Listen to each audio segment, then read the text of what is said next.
friend of mine called me yesterday and casually mentioned that she was looking forward to her eyebrow waxing appointment the next day. And in that moment, I realized that if you are in a position where you are looking forward to an eyebrow waxing appointment, then you have hit peak mom mode. I mean, someone is pouring hot wax on your face, ripping out your hair, and you're like, I just love that I get to lay down and close my eyes for a few minutes. I mean, that just kind of sums up how moms are incredible, right? They are resourceful, selfless, and are able to live life at half the amount of sleep as everyone else, which is why I am convinced that moms are the strongest, most influential creatures on the planet. When I interview people on my podcast, one of the questions that I ask every time is, who is the person who has influenced you the most in your life? And 99% of the people I talk with have the same answer: their mom. And it isn't just the people who I interview. Economists agree that moms have incredible influence as well. Did you know that moms control 87% of household purchases? Not to mention that moms' collective spending power is over $5 trillion. We, as moms, impact the world's economy by where we choose to spend our resources. But it isn't just economists that see the influence of moms. Government leaders around the world agree as well. In fact, according to a recent study done by the UN, one of the most effective ways to raise a community out of poverty is to resource the moms.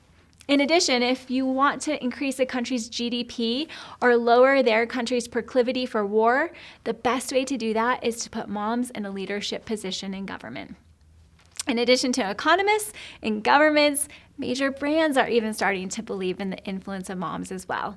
A VP of marketing at Unilever says this: "Our mantra is mom is the new media. What makes moms so powerful is a tremendous reach and influence they have. Word of mom is a very real thing, and what we have found to be the very best way to impact the market is to mobilize moms." You are an influencer, whether you think it's true or not. Economists, global governments, marketers, the people I interview, and your kids all agree. Which is why this year at MOPS, we want to tell you two things. Two things that, if you believe them, will change your life and elevate your influence like never before. The first thing is that you are fearfully and wonderfully made. You have been created on purpose, and in the Bible we read how God intentionally designed human beings and gave them value and worth. From knitting our bodies together to understanding the complexities of our minds and souls, extreme intention is involved in making the body you live in. But even if the Bible isn't your jam, then consider these scientific facts that prove how your body, with its interconnected systems and higher reasoning, is the most advanced structure in the known universe. It is a marvel of biomechanical engineering. First of all, you have a brain that is a supercomputer. It's able to hold 5 times as much information as the Encyclopedia Britannica, and it does all of its thinking and reasoning on the same amount of power as a 10-watt light bulb. And your skin is the ultimate touchscreen. Each square inch, so teeny tiny square inch of your skin, includes 4 yards of nerve fibers, 600 pain sensors, 1,300 nerve cells, 9,000 nerve endings, 75 pressure sensors, and 100 sweat glands. 3 yards of blood vessels and 1 square inch of skin. Your eyes can distinguish up to 1 million color surfaces and take in more information than the largest telescope known to man. And your lungs have the surface area of the size of a tennis court in order to oxygenate your blood. And even at just 8 weeks of gestation in your mom's womb, you had the unique fingerprints that are the same ones you can look at right now on your fingertips. The same fingertips that no other person on the planet has ever had. You are uniquely and wonderfully made. And because of that, you have work to do. Meaningful work that was built into your DNA before you were born. Work that you are made for. But occasionally, when we become moms, we start to believe that our motherhood is a constraint that limits what we can do. But the thing we want to remind you of at MOPS this year is that motherhood isn't a constraint. It's actually a catalyst. In fact, in the ancient Jewish tradition, God appoints a woman named Deborah to be a judge over the nation of Israel. Not only was she a judge, she was also a leader, a singer, a warrior, and a prophet. So in other words, she was a little Beyonce, a little Oprah, a little Joan of Arc, and a little RBG all in one. And she ultimately helped save a nation from the oppression they were living under. And so how did she do all this? She says that she accomplished it because she arose as a mother. It literally says that in the Bible. She decided to arise as a mother. And what we know is that moms are influencers, which is scary for everyone around us because moms are 50% nurturers, but we are also 50% butt kickers who have no problem having hot wax poured on our face. Am I right? And so this is the year we are going to take Deborah's lead and arise as mothers. This is the year to accept that you have influence and to embrace the fact that your motherhood is a catalyst to the plans and promises God has for you. So what does it look like to be a woman who decides to rise at this moment in time? First, it means you do your work. There's a new book out by Dan Heath. It's titled Upstream, and in it he shares this parable that was originally told by Irving Zola. And here's how it goes. Picture that you and a friend are having a picnic by the side of a river. And then suddenly you hear a shout from the direction of the side of the water. And you see that there's this kid who's drowning. So without even thinking, you both dive in, grab the kid, swim to shore. But before you can recover, you hear another kid crying for help. And you and your friend jump back into the river to rescue her as well. And then another struggling child drifts into sight, and another, and the two of you can barely keep up. And then suddenly you see your friend wading out of the water on the shore, seeming to leave you alone. Where are you going? You yell to him. And your friend answers, I'm going upstream to tackle the guy who's throwing all these kids in the water. So often in life, we get stuck in a cycle of response, right? We put out fires, deal with the most urgent thing. We stay downstream, handling one problem after another, but we never make our way upstream to actually fix the cause of the problem. And it makes me wonder how many problems and frustrations are we tolerating simply because we have forgotten that we can fix them. And so doing our work means we get serious about going upstream to fix the things that are wearing us down and creating chaos in our lives. It might look like getting to the root of our fear and shame so that we aren't controlled by them anymore. An example of that is that for 40 years, my mom lived with a secret that she buried down deep because she felt so much fear and shame about it. She was terrified of what might happen if anyone found out that when she was 19, she put a baby up for adoption. But do you know what happened last year when she decided it was time for her to do her work, to go upstream and tell the truth? She got free. She found the son she put up for adoption, and he came to our latest family reunion where all of our kids played together, and we celebrated that we have a new member of our family. And my mom is now free from the chaos and lies that she lived with for 5 decades. Doing our work can look like a lot of different things. Sometimes our thought life needs a little tightening up, and so it might mean going to a therapist who can give us tools for dealing with anxiety or depression. It might be that you wake up in the morning and the first thing that you do is grab your phone. I did this for a lot of years. And then you look at the news or social media and it puts you in a bad mood for the rest of the day. So doing your work might mean creating a different morning routine that helps you start your day in a more positive way. Or maybe you schedule dentist appointments for everybody in your house, but you haven't been to the dentist in years and you're totally dreading it. Doing your work might mean scheduling that dang appointment and showing up even though you really want to cancel.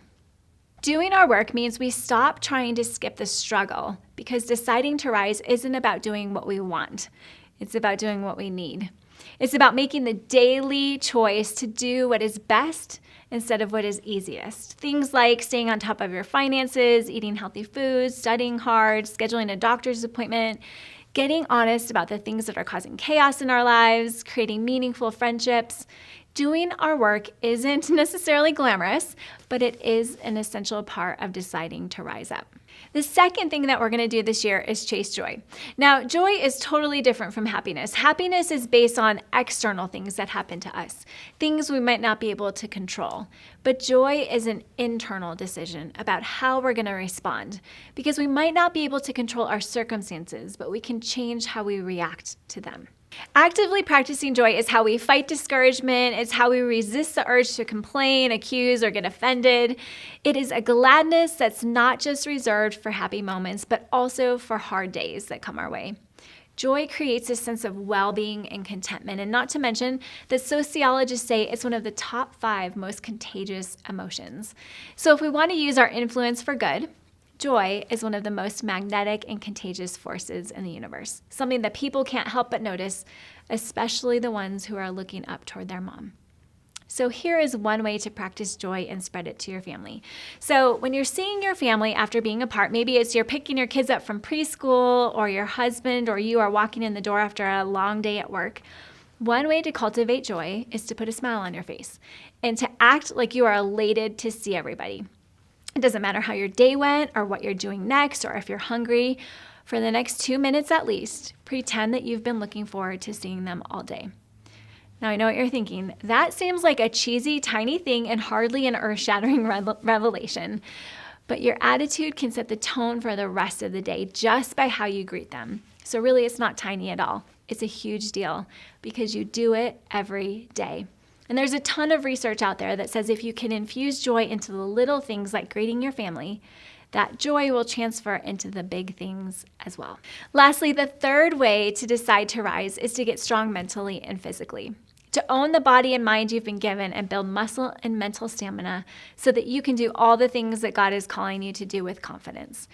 I call this living with a full body yes. Because occasionally in life, we hold back because we don't feel strong enough or because we're worried that we're going to look weird. But the thing about deciding to rise is that it's going to take a full body yes. And a full body yes means not just a commitment with our minds, but our bodies as well. It's like when a trapeze artist has to engage in a full body yes when she chooses to fully release the bar she's holding onto in order to catch the next bar that's coming toward her. And if part of her body, like one arm is still holding onto one bar, and then she tries to grab the other one simultaneously, she ends up stuck, having lost her momentum entirely, and she can't swing to the next. It takes full body commitment to live a purposeful life. But just to be clear, a full body yes can be done by everyone. My friend Joanna has 2 little girls, both with a degenerative disease that has them in wheelchairs. They're intubated with portable breathing devices, and life isn't easy. But do you know what her and her husband decided? They decided to say yes to joy and yes to full-bodied living. So they take their girls everywhere. Museums, baseball games, the beach, places where other families with these kinds of similar diagnoses would never, ever show up. Simply because Joanna and her husband have decided that even though it's difficult, they want their kids to really live, to enjoy their bodies and minds to the fullest of their ability. Her kids are basically on portable life support, and yet they are living with a full body yes. And so the question becomes, what do you need to do this year to become so strong that you can give a full body yes to all the new opportunities that come your way? This is your year to step into the truth that you are fearfully and wonderfully made. You have work to do, and this is your year to arise as a mother because you have influence, and everyone from your kids to economists to global governments can see it. So to wrap up, I want to leave you with a blessing. If you want to put your hands out and just receive it. God, come and put back together anything that is broken. Refresh what feels weary and ready us for incredible goodness to come. Bless every woman listening right now with answers to the things that she's worried about. May you provide friendship where there is loneliness, restoration in marriages that are struggling, financial provision where there is fear, help for kids that are struggling, and healing of bodies that are hurting. And God, would this be a year of fresh starts and increased influence? And would you mobilize every MOPS mom in a way that exceeds her expectations of what is possible? Because you have declared that this is our time to decide to rise. Let it be so. Amen.